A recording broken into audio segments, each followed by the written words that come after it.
Boa tarde aos nossos ouvintes. Estamos no segundo episódio do Wine Talks by Olivi. Hoje temos o nosso convidado Gonçalo Cunha, do Portugal Trade, e eu sou o Pedro Costa, o consultor vínico aqui do Espaço Olivi, restaurante e garrafeira. Vamos falar um bocadinho sobre o Gonçalo e sobre o Portugal Trade. Como estás, Gonçalo? Está tudo ótimo, Pedro. Muito obrigado pelo convite. Obrigado. Estou bastante entusiasmado e aplaudo a iniciativa, porque realmente quando me chegou o convite fiquei imediatamente satisfeito pela iniciativa, pela vontade de efetivamente demitificar um pouco esta ideia da abordagem ao vinho, e é sempre uma oportunidade também muito boa para poder falar daquilo que tenho vindo a desenvolver, porque está muito relacionado também com o vinho e com a Portugalidade em geral. Portanto, agradeço novamente o convite. Nós agradecemos. Curiosamente, damos muito valor a quem tenta colocar o nosso vinho fora do nosso espaço. Vocês estão direcionados para o Japão. Quais as vossas intenções, quais os vossos planos? Conta-me um bocadinho do que é o Portugal Trade. Sim. Portugal Trade, só para contextualizar como é que eu entro na história da Portugal Trade, eu entro em 2019, na altura até foi um estágio, que era um estágio do Inov, que era um estágio financiado pela AICEP, mas era uma dinâmica muito engraçada, porque eles fazem uma espécie de um match com a empresa e nós só sabemos no último dia para onde é que vamos. Portanto, existe uma enorme probabilidade de nos parar a qualquer canto do mundo. E eu, curiosamente, fui para o Japão sem uma expectativa, mas curiosamente foi coincidente com uma grande vontade e um fascínio pela cultura que eu tinha. E inicialmente, quando eu vejo lá o match da empresa, era a tal 1756 da Portuguese Wine Company, eu até pensei que era exclusivamente dedicada à venda de vinho da Madeira para o Japão. Nós tínhamos falado anteriormente que o vinho da Madeira lá tem muita notoriedade, e eu até pensei que era exclusivamente o vinho da Madeira. Depois vim a perceber que era uma empresa que se focava no mercado asiático, mais concretamente na China, e tinha uma sucursal na altura, estamos a falar de 2019, que era a Portugal Trade, que se focava exclusivamente no mercado japonês. Portanto, a visão da Portugal Trade pode ser categorizada em diferentes instâncias. Na primeira é exclusivamente relacionada com o vinho, porque na nossa ótica o vinho é o produto que, dentro da diversidade apresentada, por exemplo, parte do meu pitch lá no Japão é precisamente o facto de Portugal ser um país pequeno, mas ter uma diversidade muito grande, que é verdadeiramente fascinante nesse sentido. Uma diversidade cultural, que é muito representada na nossa variedade gastronómica, come-se diferente do litoral para o interior, come-se diferente do norte para o sul, e eu acho que o vinho é um produto que consegue expressar, é quase o ex-libris nesse sentido, de, efetivamente, não só da diferenciação, mas também do que melhor se faz em Portugal, e é quase um representante, um embaixador de tudo o que é Portugalidade. Gonçalo, desculpa interromper-te.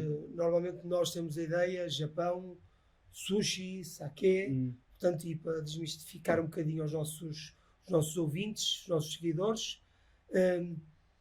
como é que vamos chegar lá, portanto, com vinhos, neste caso tranquilos, tintos e brancos? Onde é que vamos encaixar no mercado do Japão? Existe todo um trabalho, que é esse que eu mais concretamente, que é um esforço que eu protagonizo muito, que é comunicação, esta espécie que nós chamamos de country branding, que é efetivamente conseguir posicionar Portugal em termos reputacionais, em termos de procura e de oferta, naturalmente. E eu acho que nós chegamos lá utilizando tudo aquilo que temos, que é o nosso esforço antecedente, que já remonta a 1543, quando os portugueses chegaram lá pela primeira vez. Portanto, os portugueses são os primeiros europeus, na altura foram chamados de Nambujin, que era bárbaros do sul na altura, que nós tínhamos chegado lá. Somos os primeiros portugueses, antes só havia relatos do Marco Polo, somos os primeiros portugueses a chegar ao Japão. Isto é conteúdo pedagógico para eles, eles aprendem isto.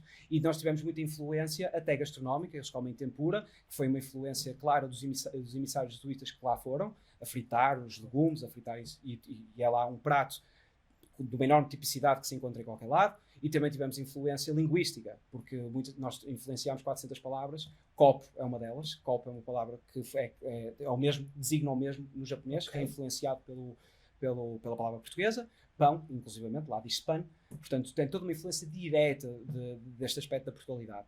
Claro que a maioria das palavras são envolventes do cristianismo, por causa do esforço jesuíta na altura. Mas isto, ou seja, é por aqui. É nesta utilização, porque em termos de como existe este contexto, como existe esta contextualização, é isto que nós temos que trabalhar, porque existe uma proximidade, uma espécie de amizade que efetivamente remonta ao século XVI, e é isto que tem que retornar, e é isto que nós tentamos trabalhar dentro do country branding desta próxima. Temos a vantagem de toda a gente saber o que é Portugal, lá é consensual. Noutros países provavelmente teríamos que fazer a diferenciação de Portugal e Espanha, lá é bastante específico, e temos uma enorme diversidade. E existe outra coisa, que é a qualidade do nosso produto tem esse efeito de retenção. Eu sei por experiência própria, tu saberás também, Pedro, não é? O nosso produto tem a capacidade de não só representar, mas de intrigar, de pedir mais, de até tipo, de uma forma muito involuntária, só com a prova, de exigir mais conhecimento. Por isso que enquadra-se muito bem no perfil do consumidor japonês. Gonçalo, deixa-me fazer aqui uma abordagem. Sendo assim, quem é a pessoa responsável pela escolha dos vinhos? Em segundo, qual é a região que tentam primeiro apresentar no mercado japonês? E em terceiro, qual o segmento ou quais os segmentos de vinhos que nós podemos colocar no Japão? Colheitas, reservas, claro, grandes reservas, portanto, o nível de qualidade e também de valor. Sim. A seleção dos vinhos, a seleção do portfólio com que nós trabalhamos é exclusivamente pensada, não digo necessariamente exclusivamente, nós podemos participar, evidentemente, mas é pensada muito pelo CEO da empresa, que é o Dr. Paulo Ramos, que coincidentemente também é o representante, é o presidente da Câmara do Comércio e Indústria Japonesa. Ele tem um conhecimento aprofundado sobre vinho e posso ressalvar que é um grande amigo e é uma pessoa que merece, a maior parte, todos os elogios e mais alguns. Isto só porque é importante ressalvar, porque em termos de caráter, foi mesmo é mesmo uma pessoa incrível, incansável, extremamente dedicada, até demais, ao ponto de ser pouco solitário. Ele está sempre online, ainda para mais agora estamos em fusos horários diferentes, porque ele está lá. Se eu lhe ligar agora, são 5 da manhã, ele vai-me responder e mandar mensagem. Portanto, é absolutamente incansável. E é ele que faz a escolha, por causa do conhecimento aprofundado técnico. Ele, pronto, tem o WSET4, mas mais do que tudo é bastante dedicado e empenhado na aprendizagem do vinho. Tem um background também em química, bioquímica, que lhe ajuda bastante nessa compreensão de todos os momentos processuais. E ele escolhe e depois conhece muitos produtores, e conhece enólogos também, e por isso é que temos duas partes da Portugal Trade, que fundamentalmente é na representatividade de produtores, na importação, e temos tipo, projetos que já obedecem e aquecem um bocado esta curadoria de perfil japonês para o consumidor japonês. Temos alguns projetos que já são pensados, o Blend já é pensado nisso, e é isso entra na segunda questão que tu estavas a fazer, que é que tipo de vinhos, os vinhos, as reservas, né? Esta até era a tua terceira, né? Exatamente. E nesse tipo, os vinhos que são mais fáceis no caráter introdutório. Qual é a região que eventualmente suscita mais curiosidade aos japoneses? A região que suscita mais curiosidade é sempre um ponto. Ou seja, é preciso de esclarecer que existe aqui toda uma tipicidade de consumidor, né? Existe o consumidor porque o Japão tem muitas écoles do van. E o Japão é uma cultura que tem uma herança, que é o Bushido, que é o código ético-moral do samurai, tem toda uma hereditariedade e uma faticidade histórica que os leva a ser perfeccionistas em tudo. Cumprem o seu ofício porque principiam o ato na honra. Isto ainda está culturalmente consensual, okay. Portanto eles até são performativos na forma como fazem o seu trabalho. E, portanto, naturalmente que eles vão querer ser um consumidor informado, um consumidor que realmente respeite o produto e que queira ser aprimorado até na própria degustação. Naturalmente, pronto, existe aqui também muitos status quando se toca mais ali no espumante, por exemplo, a terceira mergulhada do espumante é muito em casa de meninas e coisas assim, mas no aspecto de perceber o produto, o Japão provavelmente é dos mais exigentes. Portanto, existe essa tipicidade. Vocês estão a atacar este mercado há quanto tempo? Nós estamos a atacar... Eu entro nesta narrativa em 2019 e eu acho que é mais ou menos aí. Quando eu entro ao Covid, há aqui timing de pausa, não é? Houve ali um período naturalmente complicado, porque foi complicado para toda a gente navegar essa realidade, evidentemente. Mas é importante dizer que também existe uma aparelhagem social em termos de apoio. Por exemplo, as empresas que ficavam comprometidas em mais de 50% da faturação, havia um apoio do governo japonês. Isso também foi eu presumo que seja assim, posso estar aqui a errar em algum, mas acho que foi assim. O que também ajuda, né? Tipo, para não comprometer totalmente a nossa visão, não temos que nos reorientar, mas sempre foi muito claro que conhecendo esta tipicidade, nós temos de maneira estratégica de atacar, que é pelos restaurantes, em que nós vamos e fazemos este esforço comercial característico, normal, em que falamos diretamente na restauração, temos os nossos representantes que vão fazer as vendas, tentam vender dentro do portfólio, e depois temos o consumidor final, que é um consumidor que nós tentamos encontrar, seja no marketplace da Vivino, que é um marketplace bastante interessante, não há aqui em Portugal, mas lá é bastante grande no Japão. Quer dizer, bastante grande, está em crescimento, mas digo que é bastante, nós estamos quase muito bem representados na Vivino, e é precisamente por isso, porque tendo lá pessoas nesse marketplace, nós temos confiança que mostrando o produto, e depois numa análise posterior estatística conseguimos efetivamente verificar que eles repetem. Portanto, isto é bastante interessante. Portanto, nós temos claramente conhecimento destas duas tipicidades. Depois categorizamos tudo em personas e percebemos mais ou menos, tipo, se, por exemplo, se o nosso consumidor, para este determinado vinho, é mais, por exemplo, mulher, eles têm lá a Sakura Wine Awards, por exemplo, existe uma demanda dentro do feminino, que tem muita receptividade para um produto com maior leveza, um produto floral, um produto assim mais primário, o rosé, por exemplo, também tem essa introdução. Em termos de regiões, existe uma proximidade muito da curiosidade turística. Por exemplo, não será tipo, surpreendente para ti, Pedro, evidentemente, dizer-te que o Porto suscita uma curiosidade tremenda. Né? Aquelas Hoje em dia imagens do acredito. Porto, né? Tipo, eles têm muita curiosidade de perceber os barcos de Rebelo, perceber as caves de vinho do Porto. Ou seja, existe uma afinidade muito grande com a própria curiosidade turística. Portanto, a nossa cidade do Porto, Barcos de Rebelo, faz-nos recordar o vinho do Porto, mas neste caso, pelo que eu sei, o Japão, a nível gastronómico, não vai à parte das sobremesas. Sim, precisamente. Onde aí o vinho do Porto poderá ter alguma barreira. Exatamente. Isso é sem dúvida é bastante desafiante, até constitui em certos momentos alguma adversidade, porque não havendo esse momento e não havendo esse paladar que aprecie o doce, Okay. É um bocado difícil contextualizar qual é o momento correto para se beber vinho do Porto. Se bem que pode-se beber vinho do Porto de uma forma totalmente singular, é evidente. Mas casar também com a gastronomia. Mas também, exatamente, e casar, obviamente. Mas há muito esta natureza consensual de que o vinho velho mundo tem que ser emparelhado, é um vinho gastronómico. Portanto, e o Porto. nós comunicamos isso. Por isso é, obviamente, desafiante conseguir contextualizar em que momento é que se bebe vinho do Porto quando eles não comem a sobremesa. Mas na minha experiência pessoal, eu trabalhei quando estava, mais concretamente até em 2019, em vários department stores, estava lá a vender vinho e a receptividade, por exemplo, já vi que vocês têm o Alves de Sousa aí, nós vendemos o Quinta da Gaivosa há 10 anos, 20 anos, nós tínhamos lá, isto quer dizer, era um vinho que era inegável, nós tínhamos, se dessemos a experimentar, era quase tiro e queda, compravam, sem sequer contextualização de quando é que o vão beber, a qualidade simplesmente foi irrefriável, foi de género, este vinho é ótimo, tenho que o comprar. Portanto, claro que nós temos que tentar contextualizar essa eventualidade. Eles não têm. Já houve sugestões, digo sugestões externas, de tentar conciliar. Até o próprio Tiago Alves de Sousa, na altura, quando nós estávamos a experimentar, ele até disse a eventualidade de emparelhar com o charuto, por exemplo, que é mais monopolizado com o conhaque, também pode ser um bom emparelhamento. Mas nós, naturalmente, gostávamos de efetivamente conseguir ter esse momento, porque um Tawny ganha muito, não é? Um LBV ganha muito com o chocolate, o Tawny ganha muito assim com nós, quer dizer, nós sabemos a potencialidade que o vinho conhece quando é emparelhado dessa maneira.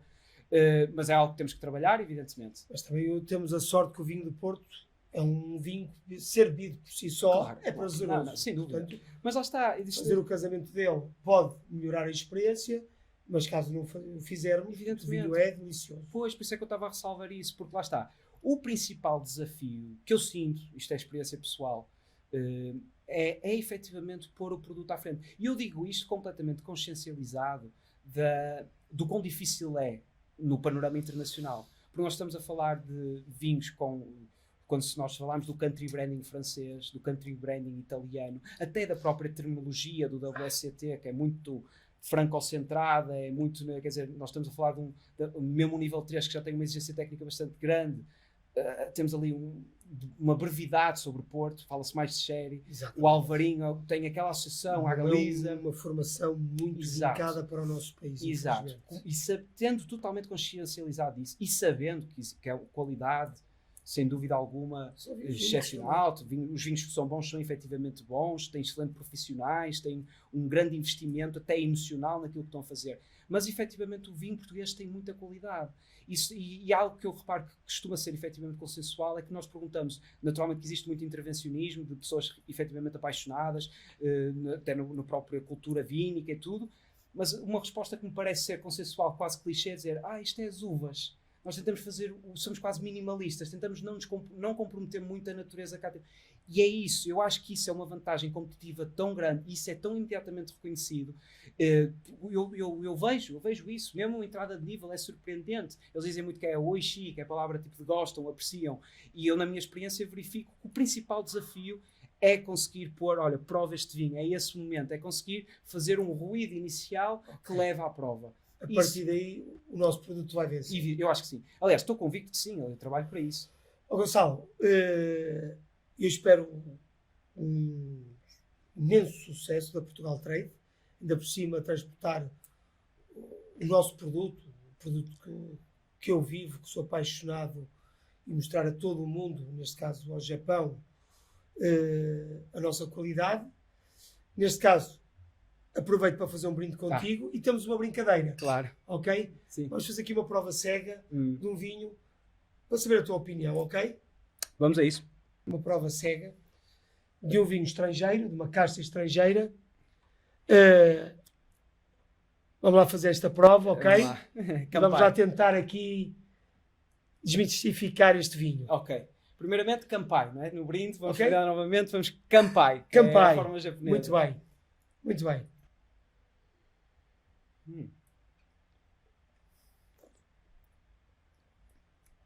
Ok. Temos certamente aqui um vinho que deve ser vendido no mundo inteiro. Certamente todo mundo conhece esta uva. Não sei se dentro de visto trabalhos com produtos portugueses, estamos aqui a falar de uma casta internacional, mas uma casta branca de renome. Tens alguma... falta uma palavra? Familiaridade com esta casta? Primeiramente tenho que identificar e tenho que ressalvar que o perfil internacional é algo que eu ainda estou tipo, a aprender, porque de facto isto também é importante ressalvar, que é o consumidor português. Nós somos um país de vinho. Correto. Se formos a qualquer hipermercado, fundamentalmente o que temos o que predomina é vinho português. Para encontrar o vinho internacional, para ter essa compreensão, é um bocado não é tão acessível. Vou dar aqui uma dica. O mercado português trabalha com esta casta. Quero que proves, por favor. E antes de mais que me digas, era para veres um copo ou a garrafa? Isto é um gosto pessoal teu. Sim, eu sei. Eu acho que beberia o copo. Beberias o copo? Ok. Mas é um bom vinho, lá está. É um vinho, aquilo que eu percebo sendo uma... Gostei da opinião. Gostaste? Gostei da opinião. Vou-te dizer porquê. Estamos a falar de uma das castas brancas mais famosas do mundo. Certamente estamos aqui a falar num Sauvignon Blanc. Que é este aroma de relva, de espargos. Pois, era um pouco por aí que eu ia... escura, portanto... Certamente vão-nos apresentar aqui um Polifumé. Por exemplo... E se isto está no mundo inteiro... Certamente, para não estares a achar esta casta fenomenal que bebe-se uma garrafa, poderemos encontrar aqui um vinho português para tentar introduzir no Japão e fazer o nosso vinho brilhar, não é? Sim, eu acho que sim. Acho que, assim, muito da força do vinho português vem propriamente do blend. Naturalmente temos monocastas também muito boas e bem conseguidas. Agora, relativamente ao facto de eu ter dito que preferia o copo, é subjetiva, é uma opinião pessoal, mas, por exemplo... No aroma, esse primário, essa ideia vegetal, essa ideia do floral, está lá. Não acho que tenha o final que eu gosto normalmente no branco, em termos de... solicita continuidade, não é necessariamente por aí, mas ao mesmo tempo não tem esse final. Eu tenho um perfil, aquilo que eu estou muito habituado, eu gosto de uma boa integração, talvez da fruta com a barrica. Sim, também, okay. Sabe? Mas isto foi muito pessoal, naturalmente. E é essa a opinião que nós queremos tua. Eu também sou, a nível pessoal, gosto muito de um vinho mais complexo, onde a barrica bem colocada, dê aqui uns aromas mais sim, mais complexos. Aqui estamos a tentar facilitar tudo, portanto dar aqui os aromas primários da casta. Eu sou um fã da casta, mas também não sou um fã de garrafa, por mais que aprecie muito este vinho. Né? Já peço aqui à equipa do Alibi para nos mostrar qual é o vinho, estamos a provar. Portanto, exatamente, temos aqui um Sauvignon Blanc, Polifumé. Pois tu tinhas dito. Uma coisa é dizer, outra coisa é, portanto, um Domaine Bonnard, um 2021, um Polifumé, e aqui está. Muito interessante. Se este vinho e se esta casta está presente no mundo inteiro e não enche as medidas a toda a gente, Espero que a Portugal Trade, com as nossas uvas, com os nossos estilos, com os nossos blends, ou eventualmente, se calhar, com o nosso Alvarinho, Sim, sim. consiga fazer um trabalho sem dúvida. promissor e, Nós, para não dizer fatal, no mercado do Japão. esperemos que sim. E lá está.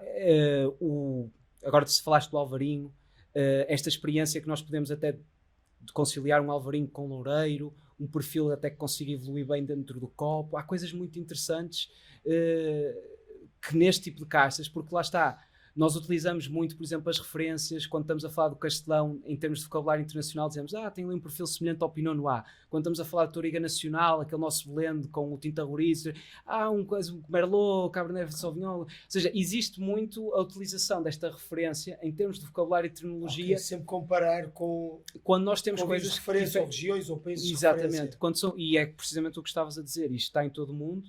É quase tipo uma porta introdutória, tipo aprendizagem, e nós temos tipo coisas efetivamente diferenciadas e muito boas, e assim vamos trabalhar naturalmente. Mas eu também te quero perguntar a ti, Pedro, quero devolver a pergunta: isto seria copo ou garrafa para ti? Tenho curiosidade de perceber. Copo. Por mais que ache um vinho muitíssimo bom, e eu não sou muito fã de vinhos muito exuberantes, portanto, adoro vinho, acho muito bom, mas era copo. Gonçalo, queria agradecer muito obrigado a tua presença, ao Portugal Trade, um imenso sucesso. Espero que consigam colocar os nossos produtos no Japão. Muito obrigado. E fazemos um brinde final. Exatamente. Kanpai. E assim me despeço do segundo episódio do Wine Talks by Alibi. Espero-vos no próximo programa.